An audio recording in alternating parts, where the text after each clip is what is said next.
Procore Junkies.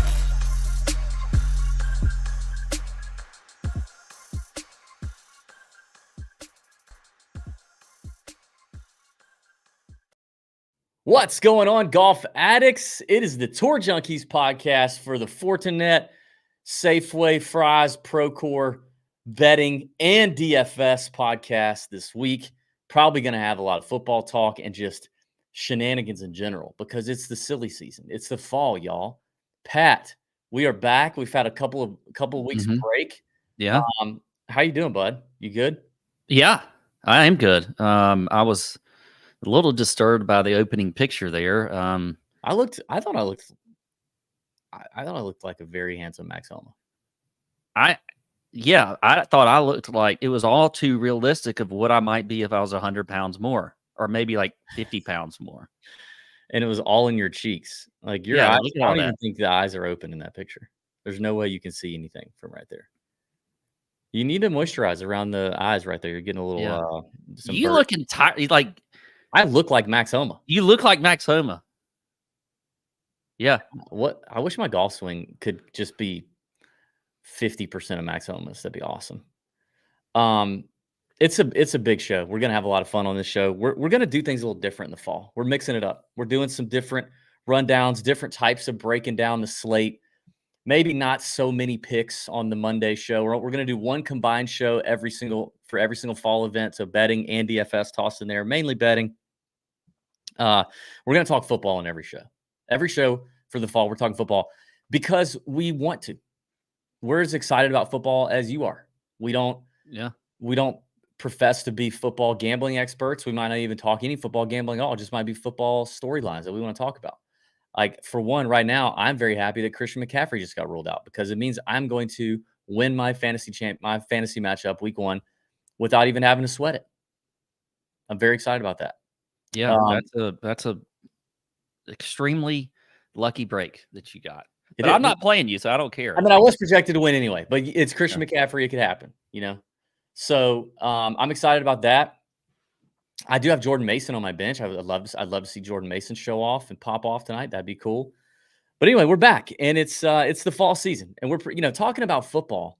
If you have made it this far into week 1 NFL, week 2 college football, and you're not using SoBet, you are leaving units on the table because I've already seen some tremendous unit victories over there on the SoBet app. And Pat, have you seen the new SoBet app, the updated app, the new version? If you've not, and if you've got the SoBet app on your phone, you haven't updated yet, update it. Version 2 is electric. Amazing app, great interface, even more features. They've done a great job over there. If you click the link in the description, it'll pre-code the code TJ. You can get it for $1 for your first month with 70 plus sports handicappers, handpicked, selected by the smart folks over there at SoBet to dish out all the plays all season long for college and NFL. Quit following people on X. Quit listening to some TikTok dude tell you who to pick. Go on SoBet. You won't regret it. 33 cents a day after your first month. Click the link in the description. You need SoBet, especially during football season. We'll be on there tossing out some golf bets every week like we always do. But you really need them for football season. Pat, what is Procore? We're talking about the Procore Championship today. Do you actually know what it is? Yeah. Oh, yeah, I do. Oh, you do? Yeah. What is it? Yeah. So, like, I recently started working out again, DB. And, like, so when you go in to work out, you have, like, free weights, and then you have what they call Procore machines. I cannot believe you're about to say this.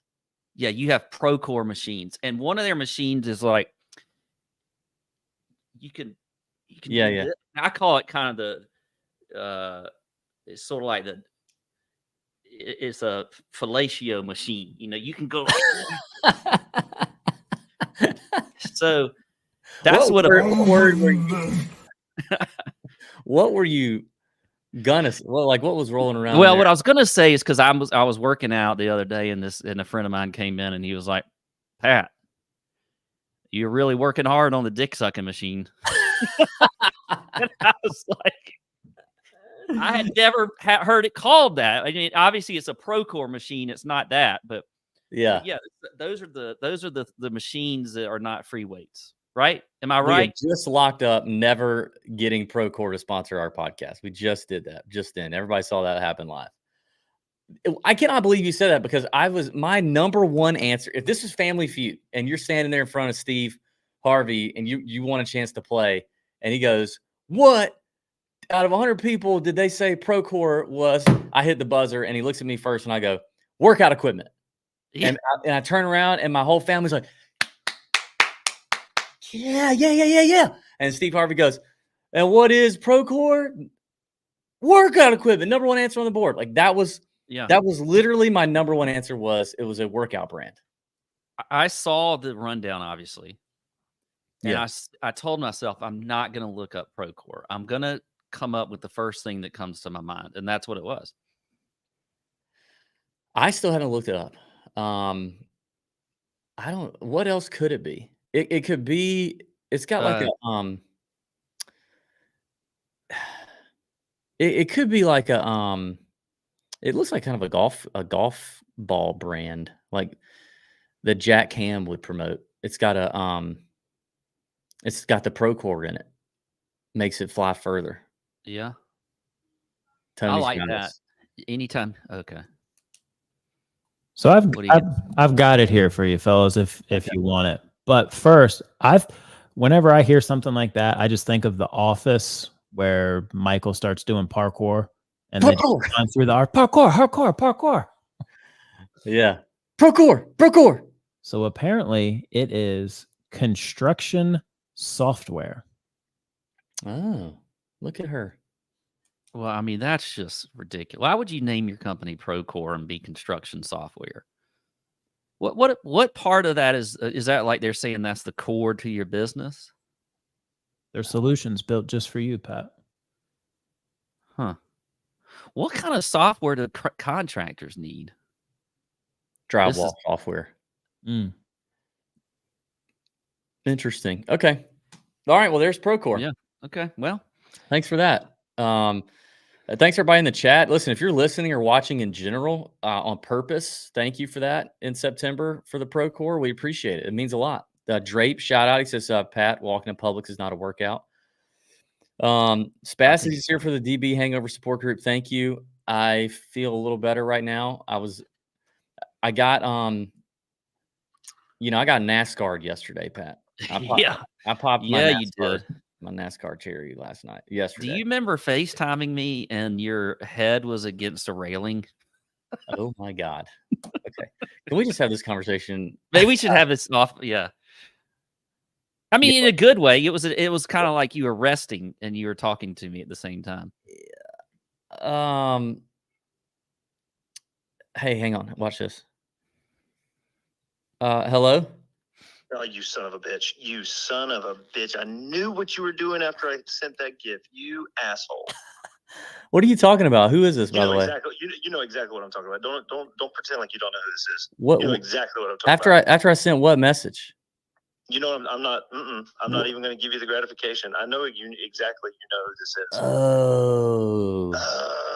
You know what? Let me tell the audience, because you called in the middle of a show and I'm answering on the show. So you're going to be on the show. Am I really? Yeah.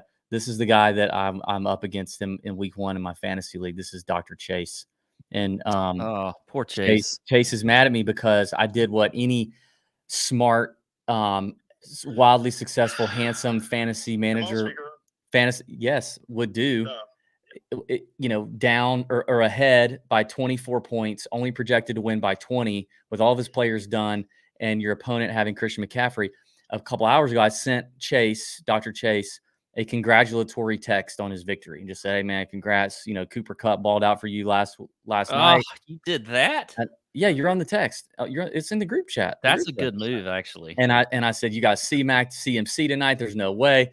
Congrats." And this ding dong actually sent a response saying thank you, because he didn't realize, huh? What? Yes, I was going to say I'm at work on call, and I thought that my friend was sending me a gesture of kindness and giving me congratulations, and then it hit me with exactly what you were doing.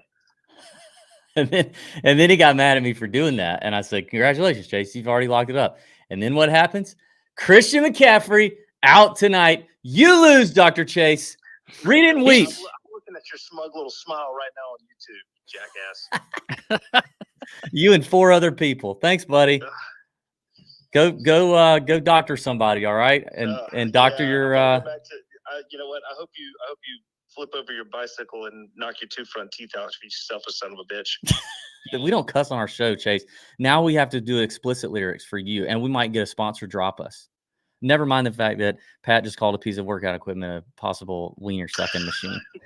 Well, you know what? Maybe you'll get a sponsorship, and maybe it'll be because of my profanity. Okay. Thank you, Chase. All right. Hey, Pat. Hey. Bye, see ya. Dr. Chase. Sorry for your luck. Bye. I mean, he was calling me. I knew he was pissed. I just figured I'd answer. And now there's people going, freaking 11 minutes in, we're not even talking about golf yet. Okay. I don't know. This is what's going to happen. We need to set this tone for the fall.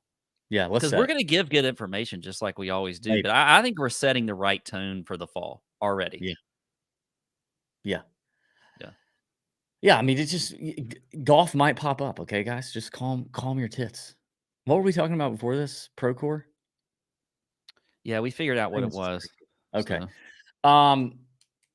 There was something I was about to say though, and now I forgot. Well, all right. That's what Procore is. We're done with that. Oh, yes, I was talking about my NASCAR experience. It was wild. It was now let me say this. I had some preconceived notions about NASCAR. And if you go to Africa, if you go to Africa, and you go on a safari, which I've done with my wife's foundation, they tell you about the big 5. You go on a safari, you want to try to see all of the big 5. And those are the 5 most like the big 5 like most valuable players or whatever in the animal world in the Kruger National Park, in Africa. So like lion, giraffe, elephant, leopard, I think, or I don't know. It was hippo. I don't know. I could be getting this wrong. But if you see all the big 5, that's a big deal. And I was thinking about it on the drive up to NASCAR yesterday afternoon, like based on my preconceived ideas, what were the big 5 that I wanted to see at a NASCAR race? And I'm not going to tell you all of them, but a couple of them, like one was a fight. I wanted to see a fight. I didn't see it. I did leave 150 laps in. I don't know how anybody can stand there and watch 400 laps. We left after 150. I wanted to see, I kind of thought that it was a pretty common thing that at NASCAR, like older white ladies just flashed their boobies at people. Mm-hmm. Yeah, and I thought that would be a thing, and I did not see that either. So anyway, I did see 1 or 2 things, but do you have anything that you would say would be in the big 5 of a NASCAR event, or if anybody in the chat would like to? Yeah, boobs was up there. I was going to say boobs. I can't believe you didn't say like the big wreck. I mean, I feel like everybody that goes to a NASCAR. Dude, and how about I literally walked out to go get food, and the wreck happened. I didn't even see the wreck. Yeah. The big wreck's got to be on there. You always get it if you're like at a Talladega or. But I don't want to see that. I don't want anybody to get hurt. I'd hate to. My only. No, but they have a lot of protection. You rarely see anybody get hurt. But I would say like there's got to be somebody there that you saw that was like chugging a beer, like just straight out. I think that was me. Yeah, wait, that was you. Yeah. So I'm telling you, I'm like, man, this is crazy. My neighbors who've been trying to talk me into going for years, convinced me to go because one of my favorite country singers was the concert yesterday, Zach Top. And, the whole time I'm like dumbfounded by the fact that unlike any other sport, any other sporting event that you go to, you can't like bring whatever you want in the race, like in the stadium, but like they're letting you bring in beer and food. And so I had a lot of my own beer. I bought some beer. I might've had a flask, and before you know it, I enjoyed the concert. I mean, we got there at 1:00 for the concert. The race didn't start till 3. So we get to the concert. I'm excited. We go the whole hour there. Then we're waiting around for another hour on the race to start. Then the race starts. So it's just, I had a lot of time, and I got NASCAR'd. I will say that. That's a good Sunday. It's a good Sunday, DB. It was a good Sunday. It was a good Mhm. Sunday. I'm excited about it. Anyway, all right. Should we talk about a little golf here, and then we'll end with some football? Yeah, let's get into some golf. What this is Procore? Procore. This used Napa Valley, man. I Yeah, where's your forgot wine? this is Napa week. Where's your wine?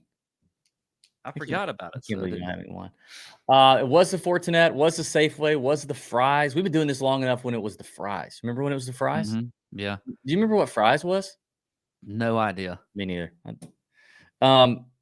Yeah, Silverado, North Course in Napa, par 72, around 7,100 yards. Bent POA mixture on the greens, kind of POA, more POA-esque. Kind of a shorter, traditional Parkland style course, whatever that freaking means. Narrow, a little tight, a little claustrophobic at times, tree lined, etc. Not a whole lot of water, not a whole lot of bunkering, shot shaping. Greens are really the only defense. Undulation on the greens, kind of small. Have some tight areas that'll repel a golf ball down a little bit. Chase is in the chat now; he's mad. This is a average winning score around 18 to 19 under the last few years. You got 12 shots at 175 or less on average, according to our friends at Bet the Number, which, by the way, dropped a fantastic custom model on betthenumbergolf.com. If you want to check it out, click the link in the description. But they dropped a sweet model and the course breakdown page showing you where all the shot distributions are coming from.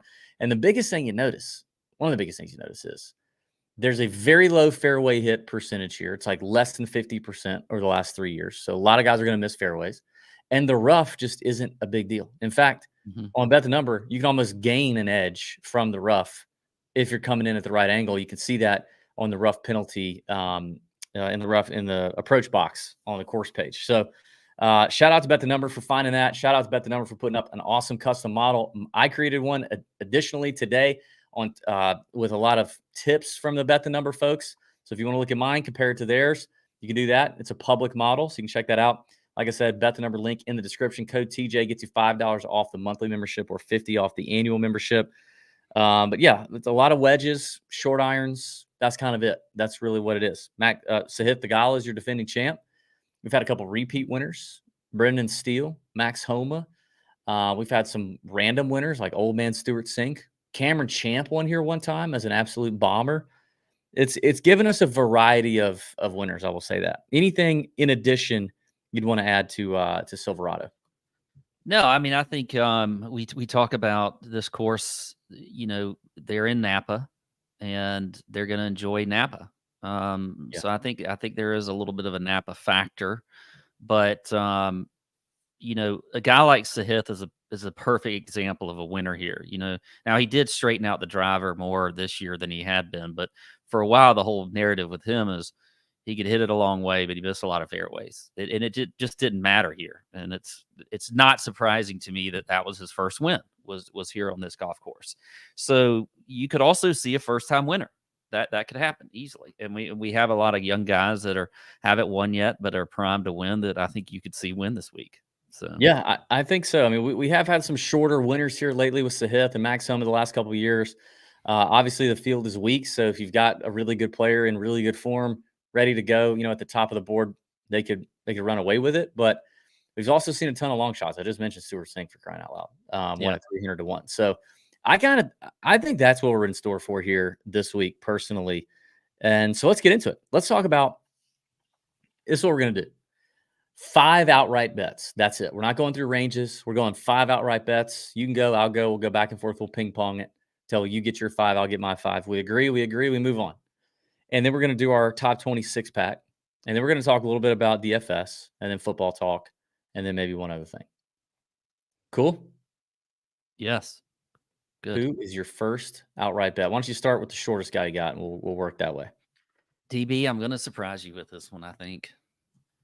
You know, anybody who's been in the Nut Hut Wednesday night chats, which if you're not in the Nut Hut, by the way, I don't understand what you're even doing. But anyway, Right. I have hated on this gentleman. You This are kid. not. You are I've hated not. on him. Okay, Yeah. I'm going to go first. I want Luke Clanton at 20 to 1 at MGM. All right, Pat, who do you want? That kind of thing. We can have the same people. This isn't You like can't, get, but you get off of my Lukey boy. Don't do that. Oh, Lukey he's right Boy here. is He's mine. already on the sheet. He's already on the Luke- sheet. On my sheet, and I'm documented as saying this kid is a stud. He's gonna win. He's good. I'm on the record saying I think he's better than Nick Dunlap. I don't want to hear about Nick Dunlap. You and I got into a big argument in the Discord chat one week about this. You're not gonna flip flop on me in the middle of election season Sometimes and not these get young called in kids, carp on this. sometimes these young kids need some tough love. They need tough love from Pat. And that's all I was doing. That's all I was Did you doing.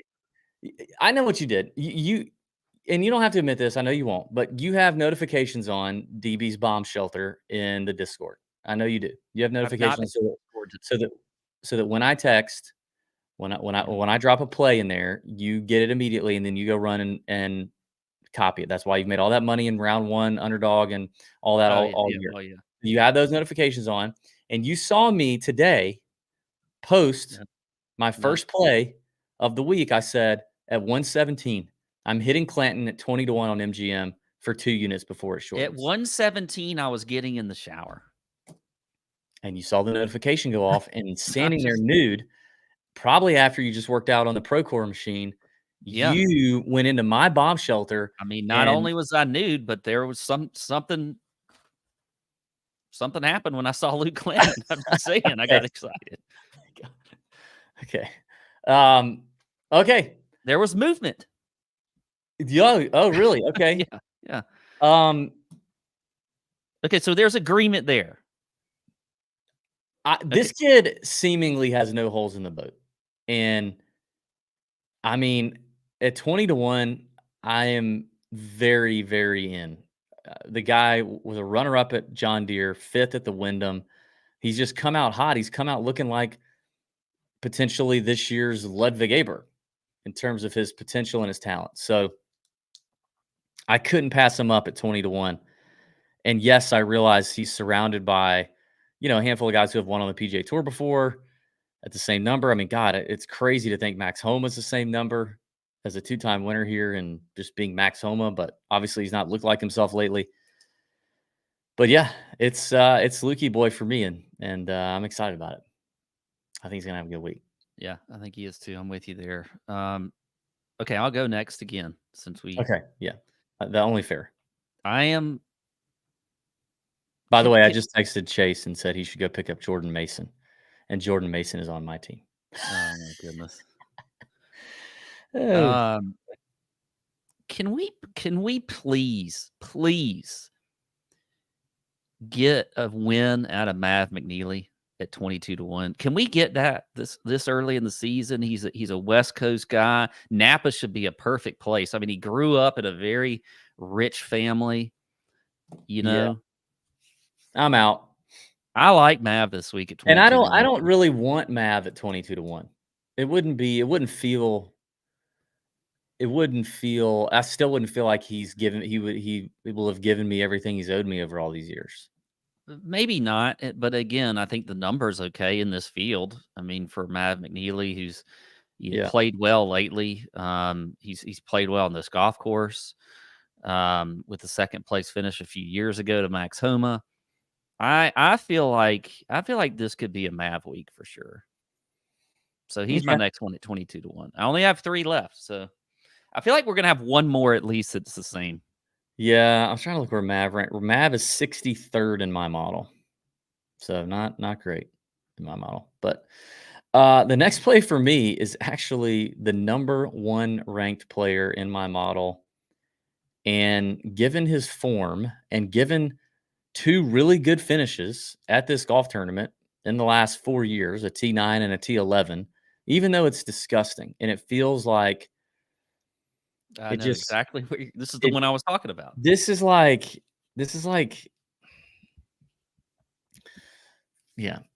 being, if you're in like, when is it that you do like, remember back in the day when kids used to do like spin the bottle or whatever, or go get in the closet and make out, whatever that was. Did that start in middle school or high school? That's more middle school.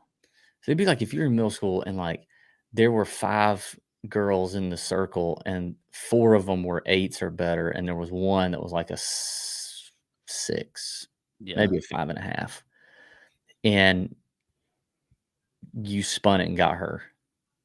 That's JJ Spawn. Yeah, 100%. I had him written down. He was the one I was talking about that I felt like we were going to have some agreement on. But she's she's got a little experience, maybe, I don't know, and so Good kisser, great kisser. yeah, and yeah, I so mean, I don't know that JJ Spawn is. I'm just saying, like, I'm talking about like the girl in that. yeah, you would much rather you wanted Luke Clanton when you wanted that when the bottle was slowing down, and then it lands on JJ, and you're like, oh, okay, at least I'm getting. But then you got pleasantly surprised. You were like, okay, Maybe, well, yeah, maybe. I also feel like a chalky JJ, which I feel like is coming, is just destined for destruction. But 40-1 is the best number I found on MGM for JJ Spawn. So I'll go. I mean, he is a tour winner. He has turned up in his last few starts. He needs to, I think he was needing to make the points push. But a T3 and a T9 in the last two starts, the iron play looks good. And like I mentioned, he's played well here before. So JJ at 40. Okay. Next for me, and I don't know if I've really ever.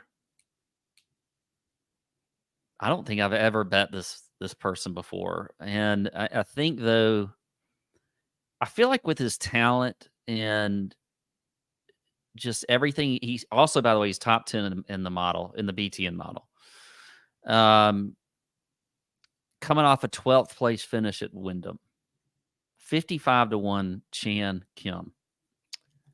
Oh, you fancy a little Chan Kim, eh? I fancy some Chan. Okay. Well, all right. Okay. He's number 10 in my model. Yeah. I like Chan. Going somewhere else. No, I like Chan a lot. Now that's 4.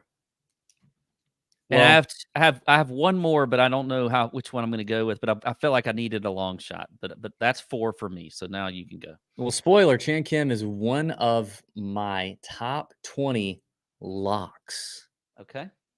All right. At plus 180. I'm a big fan of Chan Kim.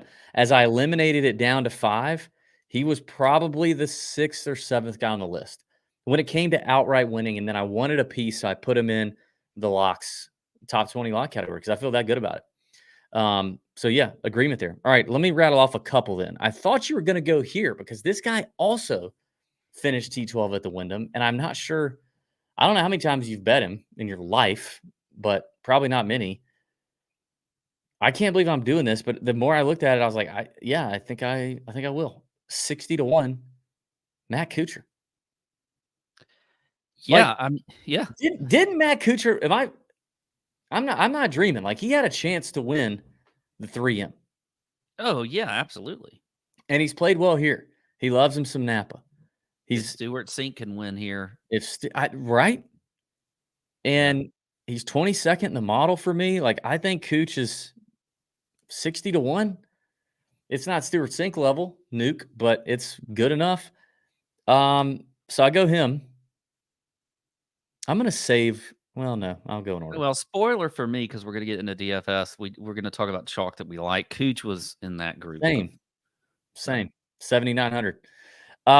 The next one might be a little bit of a surprise to you because this one is a gut play. 101st in DB's model. Not playing great, but won earlier this year and just got snubbed by Mike Weir for the President's Cup in his home country. Nick Taylor at 75-1. I will bite. He's got 3 top 10s at this event in the last 5 times he's played it. The last time he played it, 2022, finished T6. If you go back and look at his form coming into that event, now obviously, it's the first event of the new season, so there's a little bit of a layoff, but his form before the layoff in the late summer was equally as bad as it was the last few weeks of the year, of the summer this year. And he comes out, finishes T6. He doesn't have the President's Cup. He got the snub. He's a proven. Is he like now a multiple winner on the PGA Tour? Am I dreaming that, or has Nick Taylor won twice or just once? Yeah, he's won twice. He's won Pebble and the Canadian, and maybe one more. I can't remember. So at 75-1 in this field, give me a guy like that with a little motivation, the balls to close the door and win in a really crappy field. I want it. I talked about the Keegan Bradley revenge tour at the beginning of this year after being snubbed. I'll go Nick Taylor Love it. Okay. I got one more. You got one more? I have one more. Go ahead, hit me. This is another gut play too. This is a guy who has won this year. Now, you may not have noticed that he won because it was an off-field event, but I feel like, he kind of has a little bit of a Cam Champ feel to him as far as like when he can win and the courses that he can play well on. He's a bomber, and this is a long shot, but Chris Goddard, 110-1. Oh my. Yeah. Okay. That's gonna be my final one. And he shows up pretty well in the model. I mean, he's 36 in the BTN model. He's a great putter. He's number 1 in strokes gained putting in this model. Obviously, I said he hits it well off the tee, checks a box in par 5 scoring, and he's played okay lately. Coming off a T22 at Wyndham. So I'll go with Goddard up there as a long shot at 110-1. I didn't see that coming, but I do like the Cam Champ comparison. The longest one for me is at 90-1, and it is the guy who is ranked 3rd in DB's Bet the Number model, and it's Andrew Stinky Putnam. Man, I cannot believe that you brought him up because I almost wrote him down, and I thought, and I do have him written down for a little bit later in the DFS, but I was like, TB is, if I mention Putnam, he's just gonna give me so much shit.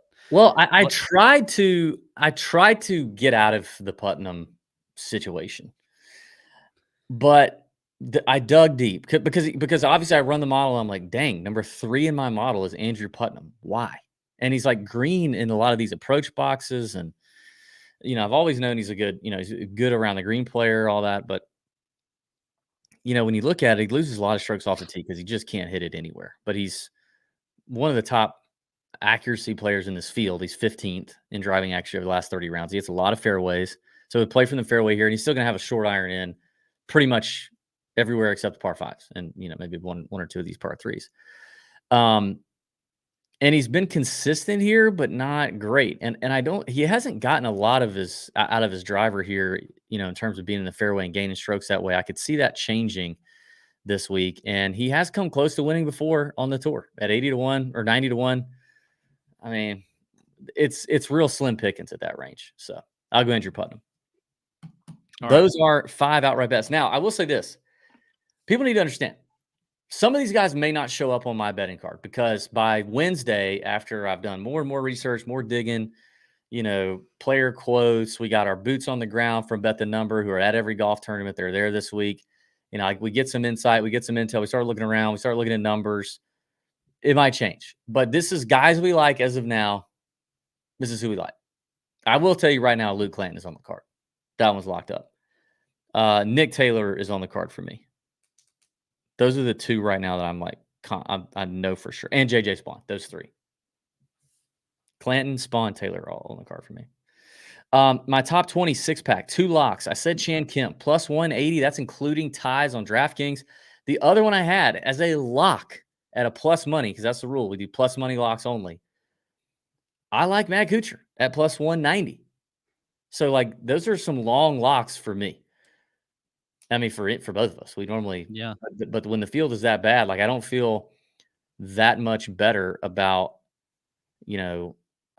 Keith Mitchell or Minwoo Lee at plus 105 or plus 125. I don't feel that much better about those guys, if at all, than I do Chan Kim and Matt Kuchar at a longer number. Who are your 2 locks? Well, I tried to get a little different here. Certainly, I think any of the plays that I took as outrights you could put in there as locks. But I like Brendan Todd at plus 180, guy that's played extremely well here. He's got 2 top 10s in his last 2 starts here. He has played well recently with a T12 at Wyndham. He was 22nd at the FedEx St. Jude. So I think Brendan Todd at plus 180 is a good bet there for top 20. And then another guy that I think I almost put him on the is an outright.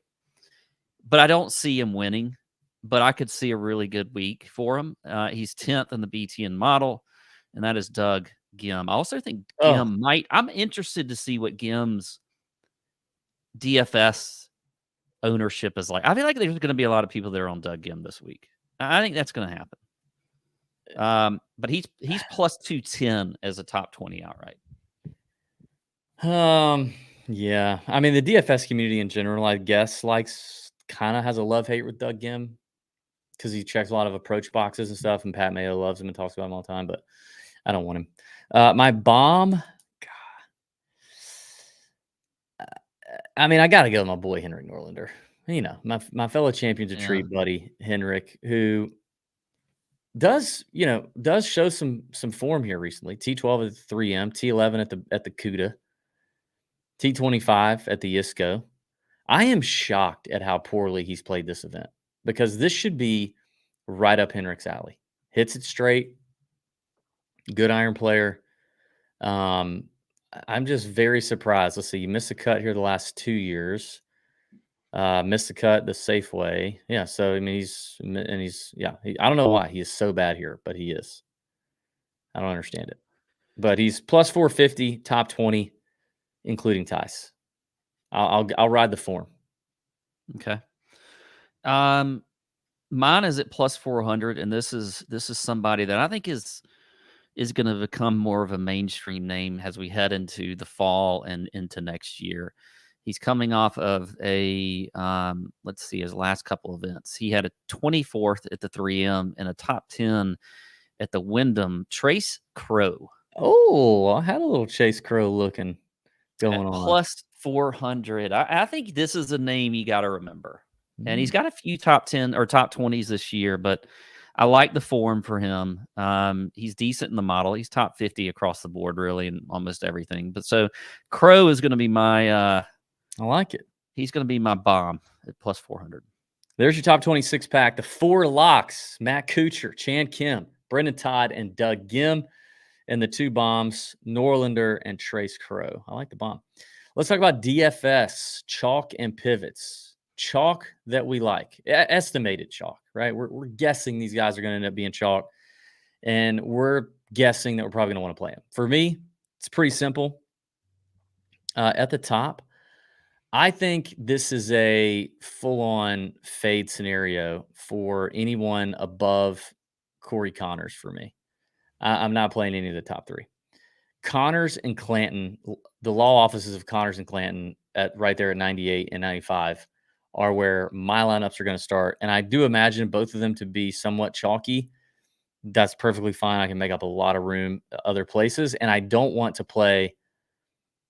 I don't feel like the floor, and I don't feel the confidence with guys like Mav, maybe Keith Mitchell, even JJ Spawn to pay up for those guys and have the chalk. I don't feel as safe. I just don't. Even JJ. I mean, because we just talked about him being the 6 or like 5.5 in the spin the bottle circle. They got a chalky 9K JJ Spawn. No, thank you. I'm out. I'll just bet him outright. Maybe have a top 10 on him or something and then be done. But DFS to tank my lineups at 9K, I'm not interested. So to me, Clanton and Connors feel like the locks up top, and I want that. So those are the first 2 for me that I'm willing to eat the chalk on. Well, for me, it's definitely Clanton.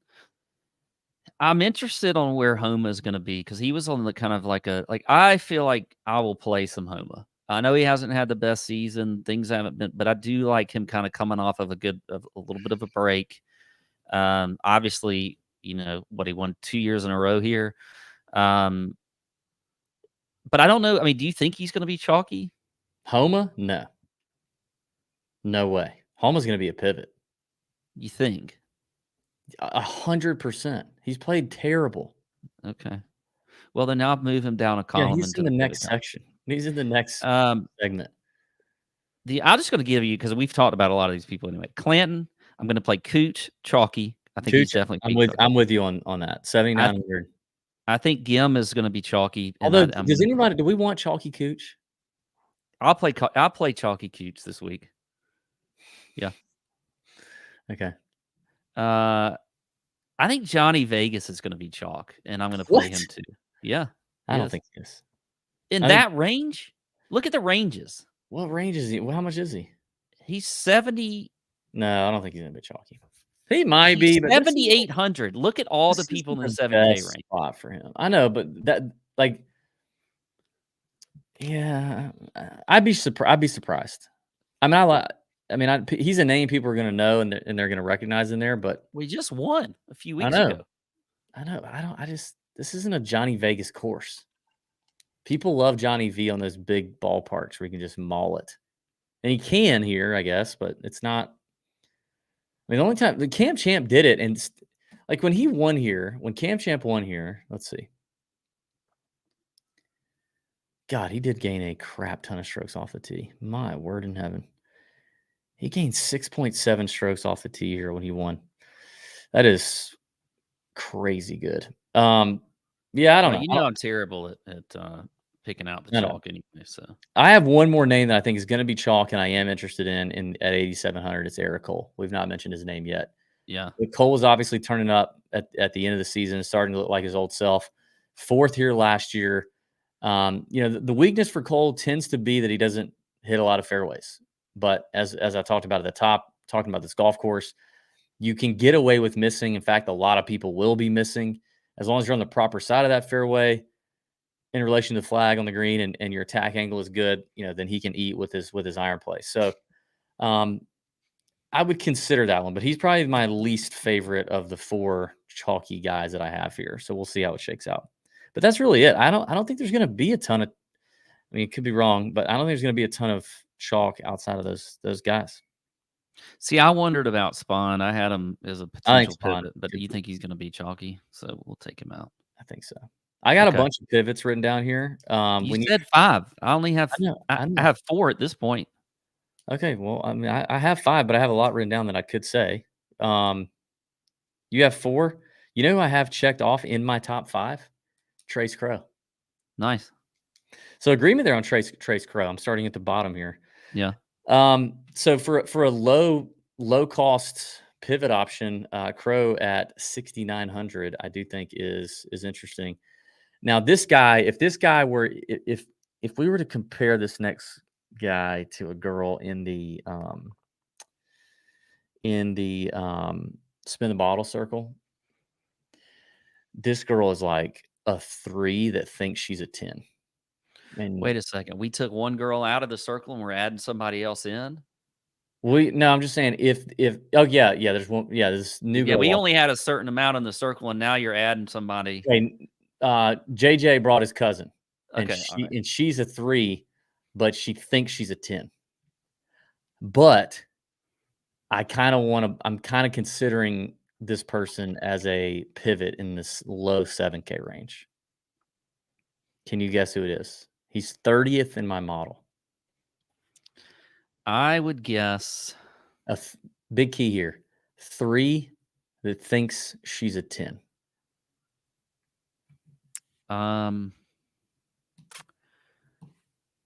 Michael Kim. That's a great guess. That's a great guess. No. Okay. One more. Give me one more guess. This is in the 7K range. I believe you should get this. You should get this. Yeah. Tony says he loves the confidence of a 3. I'm gonna go with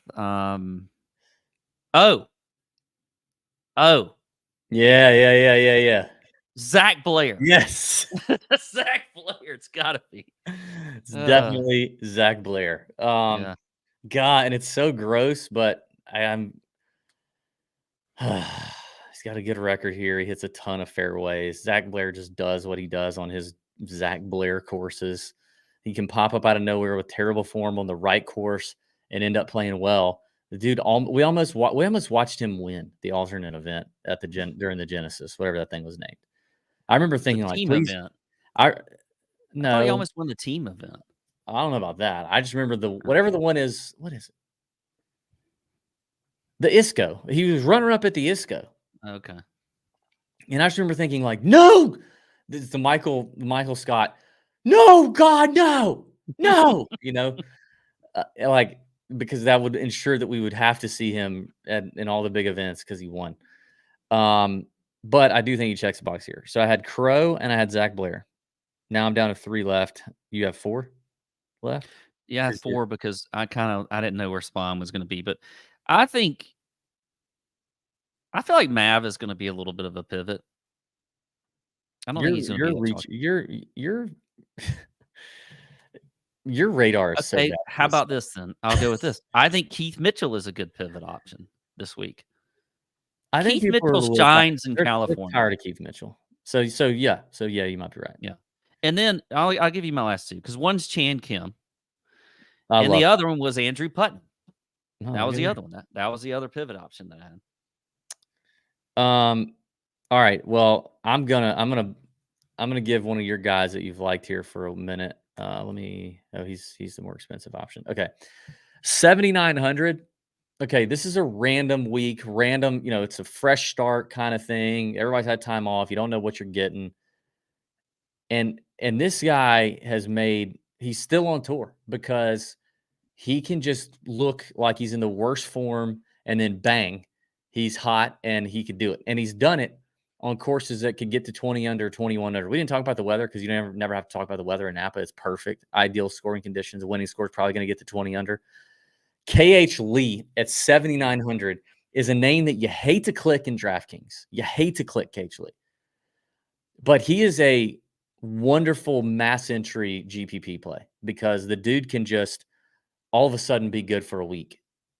Like he was here last year, T14. Like he was at the 3M Open, coming off of miscuts and withdrawals with a T9. He can just get hot, whether it's with the putter, approach play, whatever. That's just what he does. So occasionally at 7,900 in this field, I like. And then your boy Mac Meisner at 8K, I think is going to be a pivot option.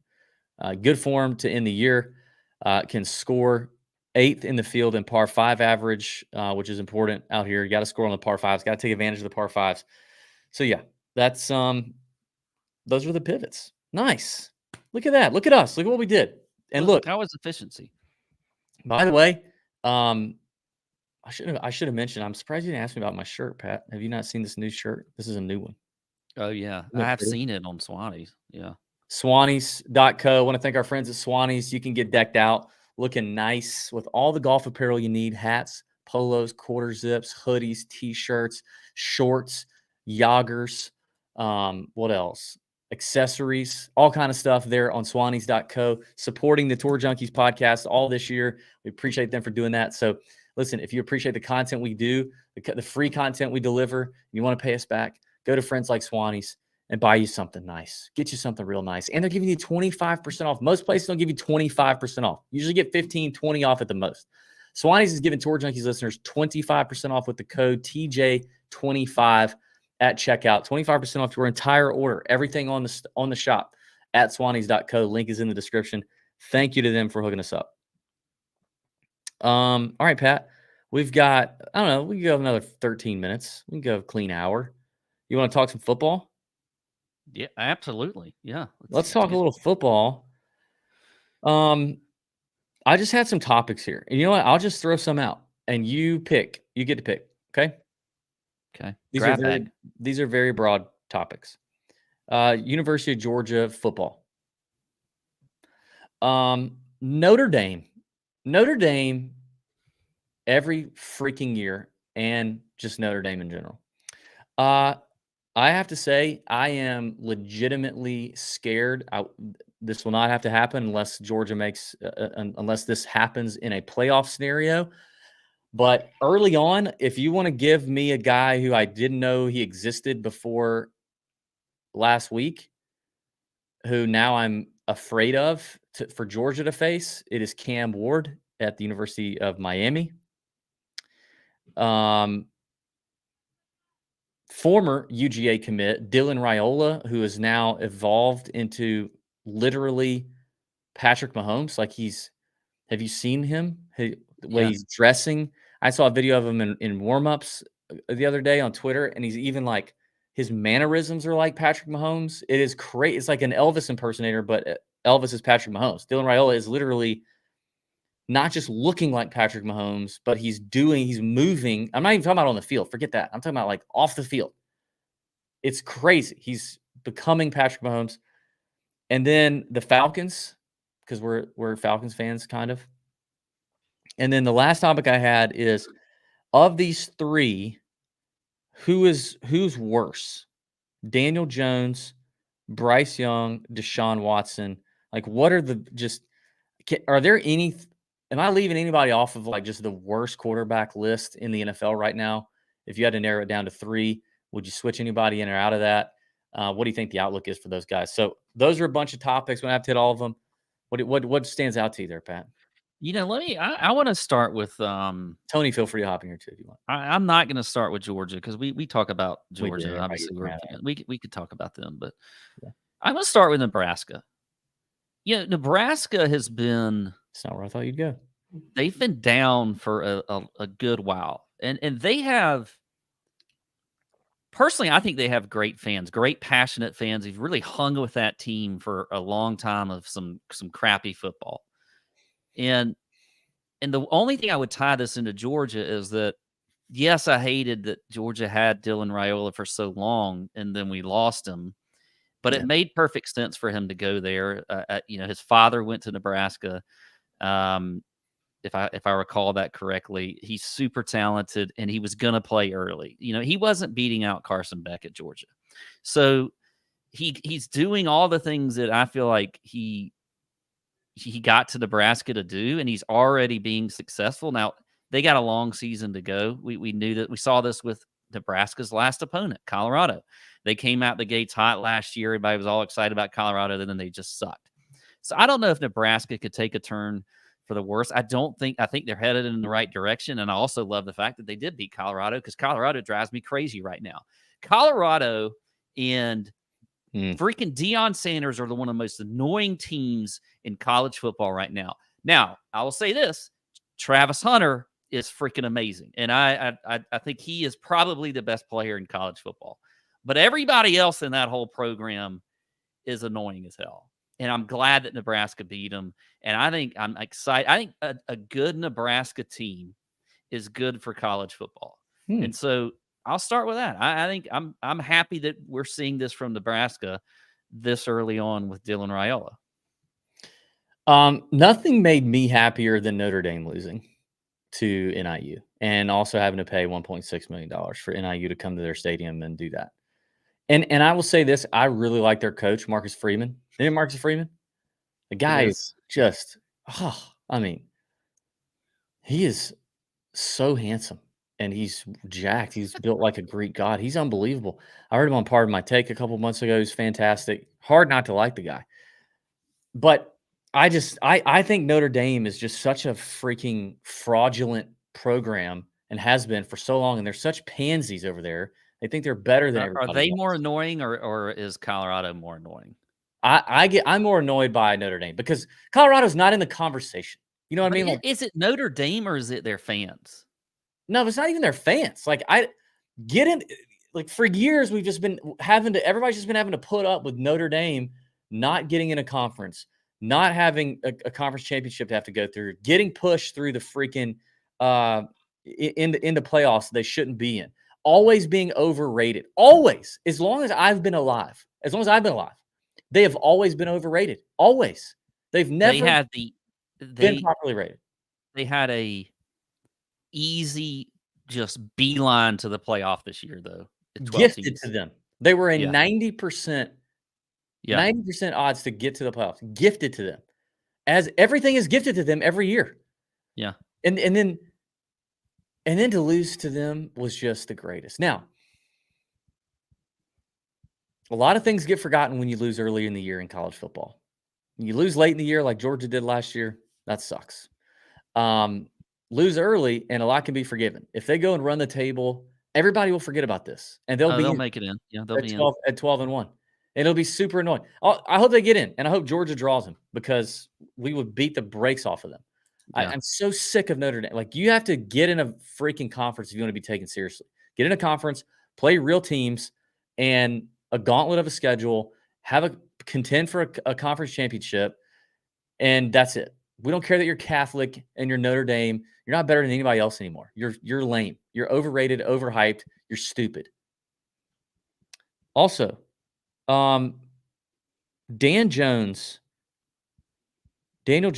who I think is supposedly a quarterback for the Giants, although he likes to throw the ball to the other team a lot. That stat today that was floating around Twitter, that guy, since signing a $160 million contract, has thrown more touchdown passes to the opposing team than his own team. Did you see that? I did not. They're getting him talent though, and he's still this bad. Now they did lose Saquon, but still. Yeah. Well, that guy. The reason I brought him up, I mean, we don't have to crap on Daniel Jones. I mean, everybody knows, but I just put him in that Mount Rushmore of people who are failing upwards in 2024, and Jay Monahan and Joe Biden are in that camp as people who just failed upwards into, Joe just failing upwards into presidency and all this mess, and then Jay Monahan just being totally inept at his job as well, just getting a promotion with the new PGA Co, continuing to just be the man, be on boards, give himself a raise.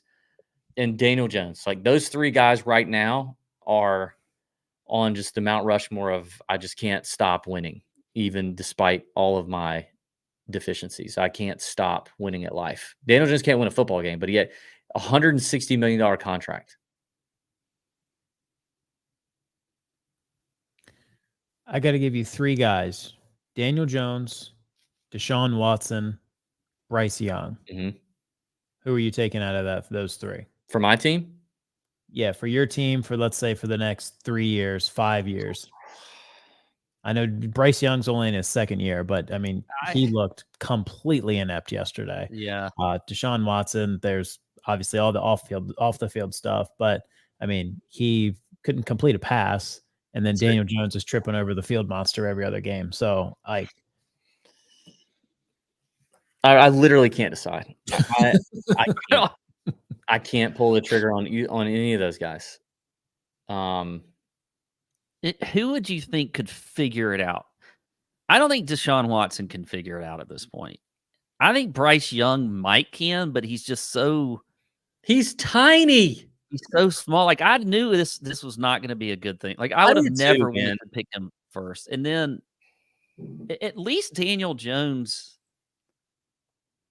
I don't know because he sucks too. But he looks like a quarterback. At least he looks. He looks. Yeah, he can run the ball a little bit. He looks like a quarterback.